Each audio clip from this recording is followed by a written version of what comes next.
Bismillahirrahmanirrahim. Assalamualaikum warahmatullahi wabarakatuh. Selamat sore rekan-rekan semuanya. Sore hari ini KPK kembali akan menyampaikan perkembangan penanganan perkara dugaan korupsi terkait pengadaan dan pelaksanaan pekerjaan konstruksi pembangunan kampus IPDN di Kabupaten Goa, Sulawesi Selatan pada Kementerian Dalam Negeri Republik Indonesia. Terkait dengan perkara ini sebelumnya sudah pernah juga kami sampaikan bahwa kalau kita melihat dari keseluruhan nilai kontrak perkara ini adalah 467 miliar rupiah dan dugaan seluruhan kerugian negaranya adalah sekitar 103,9 miliar yang terbagi menjadi 4 pekerjaan kampus IPDN, Agam Sumatera Barat, Rokan Hilir Riau, kemudian Goa Sulawesi Selatan, dan di Minahasa Sulawesi Utara. Nah, sore hari ini satu di antara 4 itu akan disampaikan perkembangannya. Nanti akan disampaikan poin-poin dari perkembangan perkara dimaksud yang akan dibacakan oleh Pak Nurul Gufron dan juga hadir Deputi Penindakan Pak Karyoto. Seperti biasanya nanti setelah itu kami silahkan teman-teman untuk bisa bertanya lebih lanjut terkait dengan perkembangan penanganan perkara ini lebih dahulu Nanti jika kemudian selesai untuk perkara ini, kami juga beri kesempatan teman-teman untuk bisa bertanya lebih lanjut terkait dengan hal-hal lain mengenai penanganan perkara oleh KPK. Baik, kami silahkan Pak Nurul Gufron untuk membacakan beberapa poin dari perkembangan penanganan perkara di IPDN Goa Sulawesi Selatan ini. Kami silahkan Pak. Assalamualaikum warahmatullahi wabarakatuh. Selamat sore, salam sejahtera untuk kita semua. Om Swastiastu, Namo Buddhaya, salam kebajikan. Sebelumnya saya mohon izin untuk membuka masker. Kepada halayak umum dan juga kepada teman-teman media, kami akan menyampaikan proses penahanan terhadap tersangka perkara dugaan tindak pidana korupsi terkait pengadaan dan pelaksanaan pekerjaan konstruksi pembangunan gedung kampus IPDN Kabupaten Goa Sulawesi Selatan pada Kementerian Dalam Negeri Republik Indonesia tahun anggaran 2011. Pada hari ini, 11 Januari 2022, perlu kami informasikan adanya upaya paksa penahanan terhadap tersangka AW. Beliau adalah Kepala Divisi 1 PT WK tahun 2008 sampai 2012 dalam perkara dugaan tindak pidana korupsi terkait pengadaan dan pelaksanaan pekerjaan konstruksi pembangunan gedung kampus IPDN, Institut Pemerintahan Dalam Negeri Kabupaten Goa, Sulawesi Selatan, pada Kementerian Dalam Negeri Republik Indonesia tahun anggaran 2011 dan yang bersangkutan telah ditetapkan sebagai tersangka sejak tahun 2018. Sebelumnya, KPK telah menetapkan beberapa orang tersangka di antaranya A. Saudara DJ, pejabat pembuat komitmen Pusat Administrasi Keuangan dan Pengelolaan Aset Sekjen Kementerian Dalam Negeri atau AKPA. 2. Saudara DP, Kepala Divisi Konstruksi 4 PT AK Persero Tbk. Konstruksi perkara ini dapat kami jelaskan sebagai berikut, yaitu sekitar pada tahun 2011 Kementerian Dalam Negeri Republik Indonesia merencanakan 4 paket pekerjaan pembangunan gedung kampus IPDN yang diantaranya yaitu gedung kampus IPDN Goa, Sulawesi Selatan dengan nilai kontrak sebesar 125 miliar. Agar mendapatkan proyek tersebut, saudara tersangka AW diduga melakukan pengaturan bagi calon pemenang lelang diantaranya dengan meminta pihak kontraktor lain mengajukan penawaran di atas nilai proyek PT WK dan menyusun dokumen kontraktor lainnya sedemikian rupa sehingga tidak memenuhi persyaratan dan nantinya mempermudah PT WK dimenangkan. Jadi pengaturannya baik syaratnya maupun penawaran harganya. Ketiga, agar pembayaran bisa dilakukan 100%, tersangka AW kembali diduga memalsukan progres pekerjaan hingga mencapai 100%, di mana fakta di lapangan hanya mencapai progres 70%, serta adanya pencantuman perubahan besaran denda yang lebih ringan dalam kontrak pekerjaan. Jadi, ada pemalsuan progres, padahal belum 100% tapi laporannya disampaikan 100%. Keempat, selain itu tersangka AW juga diduga menyetujui pemberian sejumlah uang maupun barang bagi PPK maupun pihak-pihak lain di Kemendagri. Jadi kemudian ada pemberian, yaitu ada kickback kepada PPK. Selanjutnya, akibat perbuatan tersangka AW dan kawan-kawan tersebut diduga telah mengakibatkan kerugian keuangan negara sekitar 27 miliar dari dana kontrak senilai 125 miliar. Jadi KN-nya adalah 27 miliar dari nilai kontrak 125 miliar. 4. Atas perbuatannya, tersangka disangkakan melanggar pasal 2 ayat 1 dan atau pasal 3 Undang-Undang 3199 Yungto Undang-Undang 20 2001 tentang perubahan atas Undang-Undang 3199 Jungto 2021 tentang pemberantasan tindak pidana korupsi Jungto pasal 55 ayat 1 ke 1 KUHP sebagai turut serta dan penyertaan dalam tindak pidana korupsi dimaksud. Untuk mempercepat proses penyidikan, tim penyidik KPK melakukan upaya paksa yaitu penahanan pada tersangka AW selama 20 hari pertama terhitung mulai hari ini tanggal 11 Januari 2022 sampai 30 Januari 2022 di rutan KPK pada Pomdam Jaya Guntur. Tentunya sebelum kami melakukan pemeriksaan lebih lanjut kepada yang bersangkutan, kami lakukan isolasi mandiri selama 14 hari untuk mencegah penyebaran COVID-19 di lingkungan rutan KPK dimaksud. Demikian yang dapat kami sampaikan sebagai pengembangan kasus dugaan tindak pidana korupsi dalam pekerjaan pembangunan gedung kampus IPDN Kabupaten Goa tahun anggaran 2011. Selanjutnya kami kembalikan ke Mas Ali. Wassalamualaikum warahmatullahi wabarakatuh.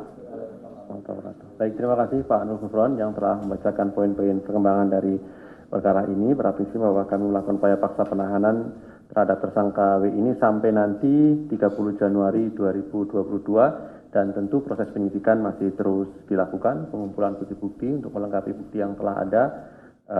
Kami akan segera selesaikan sehingga perkara yang sudah cukup lama ini dari tahun 2015 ini segera akan dibawa ke proses persidangan untuk adanya kepastian hukum tentunya. Ini sebagai salah satu bentuk komitmen kami untuk terus menyelesaikan sisa perkara yang terdahulu. Baik, kami silakan. Ada yang ingin bertanya terkait dengan perkara ini lebih dahulu. Oke, silakan, Mas. Pak mau nanya, kan ini tadi dibilang kalau tersangkanya dari 2018, kok baru sekarang ditahan gitu? Apa ada kendala? Terus yang kedua, kalau dari kemarin KPK bilang bahwa ada uang-uang ke Kemendagri dalam kasus ini. Nah itu uangnya berapa ya? Dan siapa aja yang menerima dan apakah masih diselidiki gitu? Sekali lagi, silakan. Yang masih perkara ini dulu ya, biar kita fokuskan. Satu dulu ya. Baik.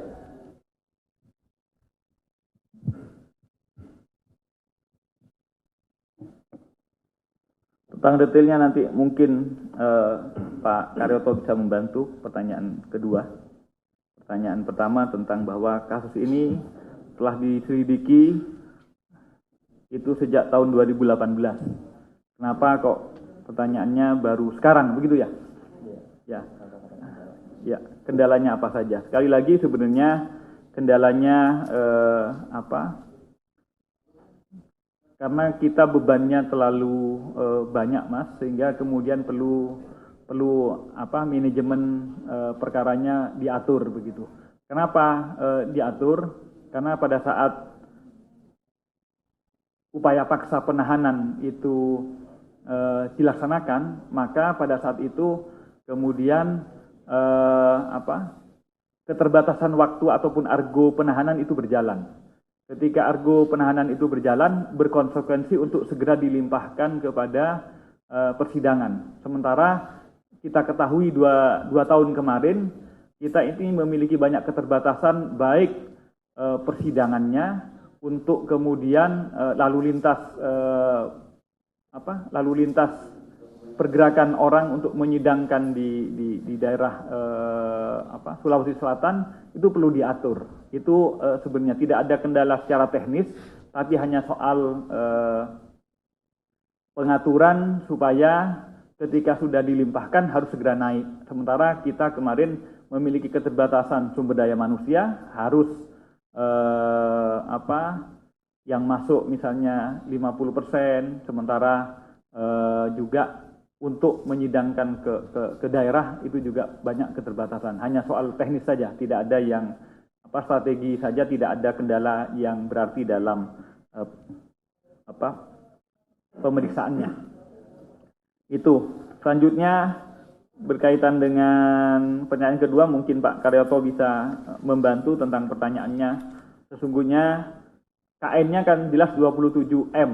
Mungkin dipertanyakan kemana saja mengalirnya uang tersebut dan berapa. Adakah kejelasannya Pak Karyoto, mohon ditambahkan.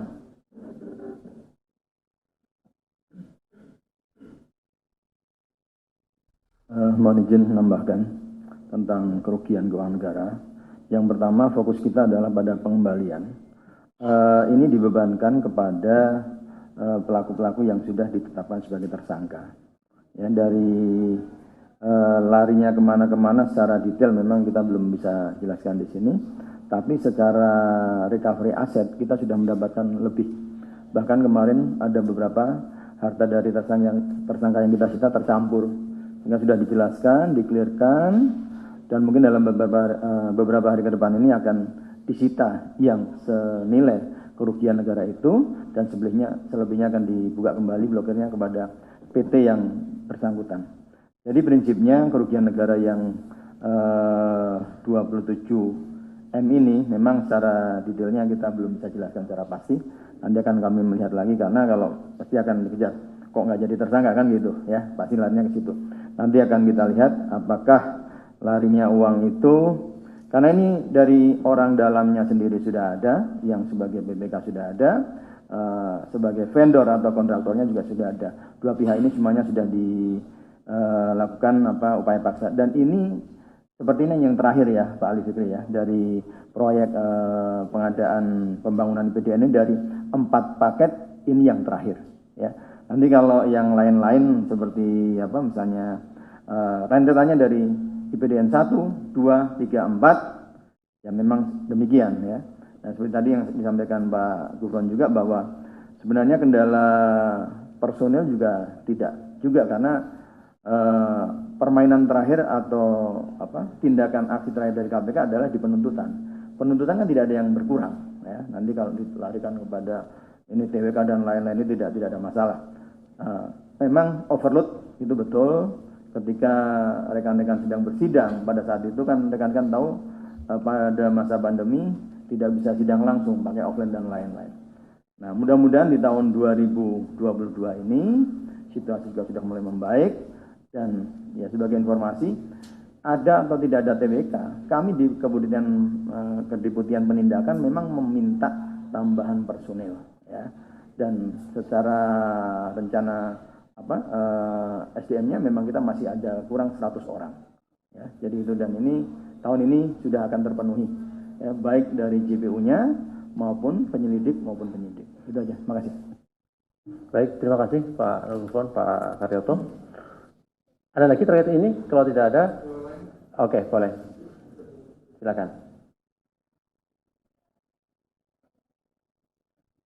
Izin Pak Gufron, izin tanggapannya soal pelaporan atas anak dua presiden kemarin yang udah diterima Dumas KPK, Gibran dan Kaisang. Nah, ini Kaisangnya juga udah merespon nih, udah mempersilahkan untuk dicek gitu kan.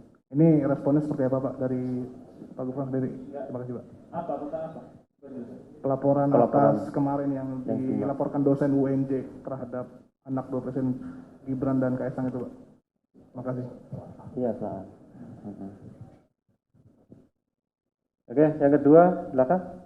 Pertanyaannya mirip Pak, bagaimana tindak lanjut KPK terhadap laporan tersebut?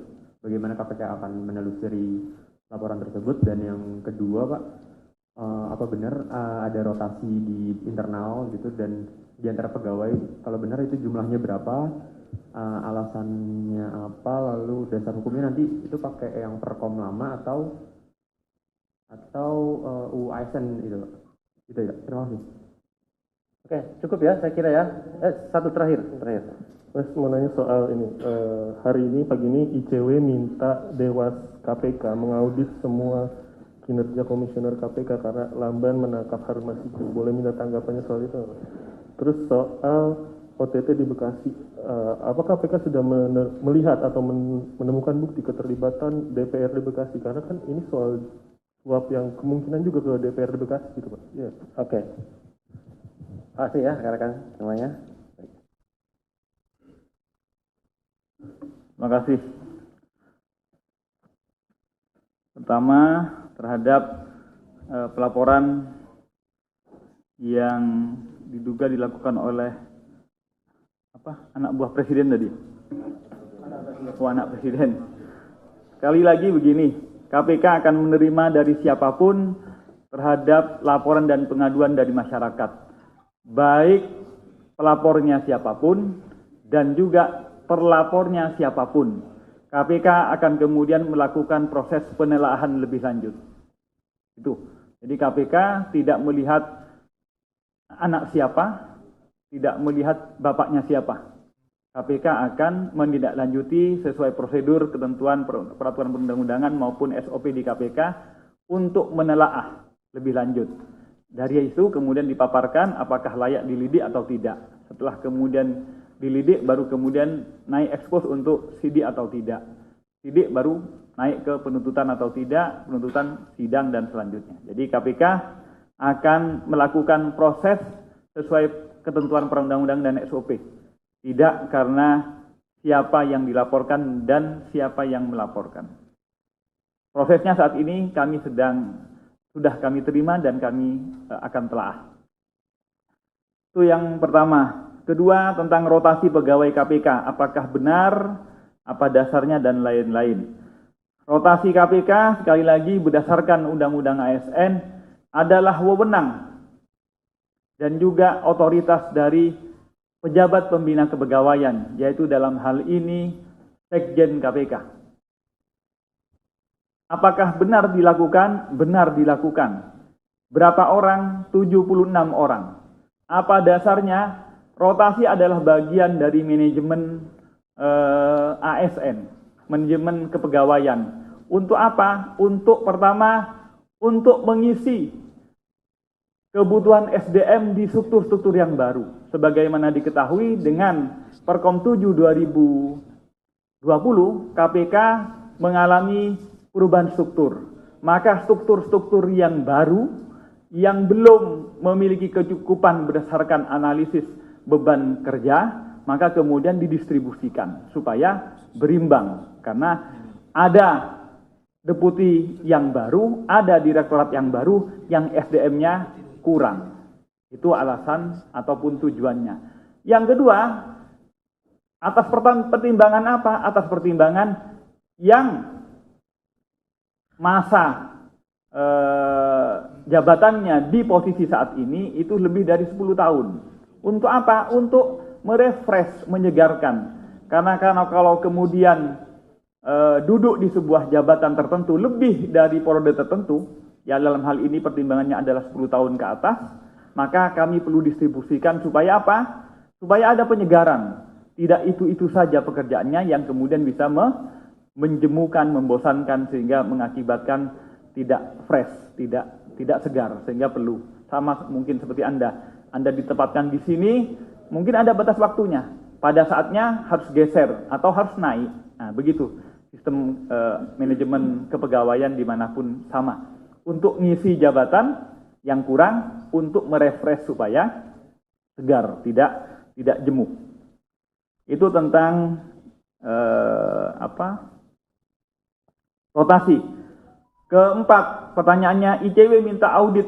Kami sekali lagi bukan hanya ICW, termasuk juga masyarakat lainnya, kalau kemudian meminta kepada Dewas untuk melakukan audit ataupun pengawasan ataupun monitor, kami terbuka untuk menerimanya. Dan tentu kemudian Dewas, kami yakin Dewas akan melakukan menanggapi permintaan permohonan dari masyarakat tersebut sesuai dengan ketentuan peraturan perundang-undangan. Jadi KPK sangat terbuka untuk selalu diawasi, dan bahkan kami selama ini sudah diawasi dengan 2 tipe, yaitu secara periodik, ada triwulanan, kemudian kalau kinerja ada semesteran, tapi juga selain yang periodik ada yang insidental.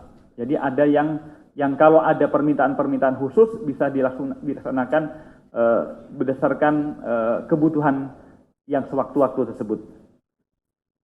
Kelima, Pak, apakah pengembangannya mengarah kepada DPRD? Sekali lagi, KPK saat ini masih fokus kepada tindak pidana korupsi dalam bentuk suap dan gratifikasi.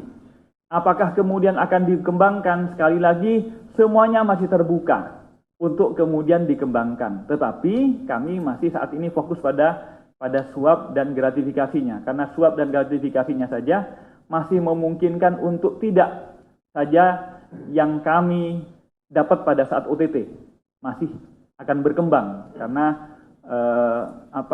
harta-harta yang irasional juga masih kami lanjutkan pengembangannya. Apakah kalau kemudian bisa ke DPRD, sekali lagi masih dalam proses pengembangan, memungkinkan iya atau tidaknya nanti sesuai dengan temuan-temuannya. Mungkin lebih lanjut Pak Karyoto, lebih detail tentang bagaimana progres pengembangan dugaan tindak pidana korupsi di Kota Bekasi ini. Kami silahkan Pak Karyoto. Terima kasih. Rekan-rekan semua, dalam hal kita mengungkap sebuah perkara dan kita tahu OTT ini diawali dengan suap. Ya. Suap, kami punya tool atau instrumen melakukan penggeledahan. Kalau dalam penggeledahan itu ditemukan sesuatu hal ya yang berkaitan dengan dimungkinkannya adanya tindak pidana baru, ya tentunya pasti akan kita buka. Baik itu pengadaan barang dan jasa atau yang ditanyakan kemarin oleh rekan-rekan wartawan masalah jual beli jabatan dan lain-lain. Dan tentunya nanti juga akan kita padu dengan rekan-rekan kami di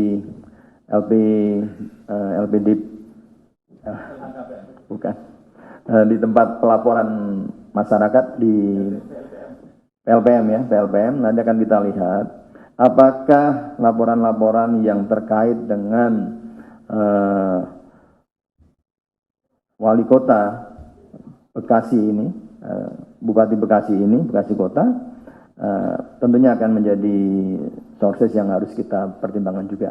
Nanti dikaitkan dengan penggeledahan-penggeledahan yang kita sudah lakukan beberapa hari yang lalu. Dan rekan-rekan juga paham ini belum 1 minggu ya.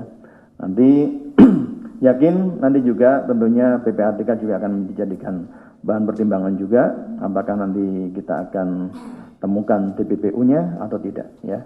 Ya ini sudah ada pintu, sudah terbuka, tinggal kita mencari apakah ada tindak pidana korupsi lainnya yang signifikan. Demikian, terima kasih. Baik, rekan-rekan semuanya, saya kira cukup ya. Terima kasih Pak Nugufron, Pak Karyoto yang hadir pada sore hari ini dan juga kepada rekan-rekan semuanya. Kami akhiri. Assalamualaikum warahmatullahi wabarakatuh.